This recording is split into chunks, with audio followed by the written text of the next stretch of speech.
சிவனுக்காக உயிர் எரிந்தது. பக்தியின் கதை இங்கே தொடங்குகிறது. சோழ நாட்டின் பழைமையான ஒரு சிற்றூரில் காலம் பல கண்ட ஒரு சிவாலயம். அங்கு தன் வாழ்நாள் முழுவதும் இறைப்பணி செய்து வந்த ஒரு எளிய அடியவர் இருந்தார். அவர் பெயர் கூட யாருக்கும் தெரியாது. ஆனால் அவர் உள்ளம் முழுவதும் சிவபக்தி எரிமலையாய் குடிகொண்டிருந்தது. ஒரு நாள் அந்த அடியவருக்கு கோவிலில் விளக்கேற்ற எண்ணெய் இல்லை. அவரது உள்ளம் துடித்தது.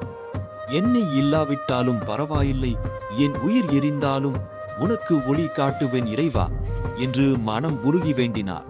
அவரது பக்தியின் அனல் கோவிலின் கருவறையில் மெல்லிய அதிர்வை உண்டாக்கியது. அந்த நள்ளிரவில் ஆழ்ந்த தியானத்தில் மூழ்கிய அடியவர் தனது உயிரையே சிவனுக்கு அர்ப்பணித்தார். அங்கே ஒரு பெரும் அதிசயம் நிகழ்ந்தது. எண்ணெய் இல்லாத அந்த விளக்கு தானாகவே ஒளிர்ந்து கருவறையை தெய்வீக ஒளியால் நிரப்பியது. அது அவரது பக்தியின் தியாகத்தின் வெளிப்பாடு. மறுநாள் காலை மக்கள் இந்த அதிசய விளக்கை கண்டு வியந்தனர். அந்த அடியவர் அங்கே இல்லை. ஆனால் அவர் அளித்த அந்த ஒளி இன்றும் அந்த ஆலயத்தில் அணையாமல் எரிந்து கொண்டிருக்கிறது. அது உயிரே எரிந்து உருவான பக்தி ஜோதி. சிவனின் அருளை உணர உங்கள் பக்தியை பகிருங்கள்.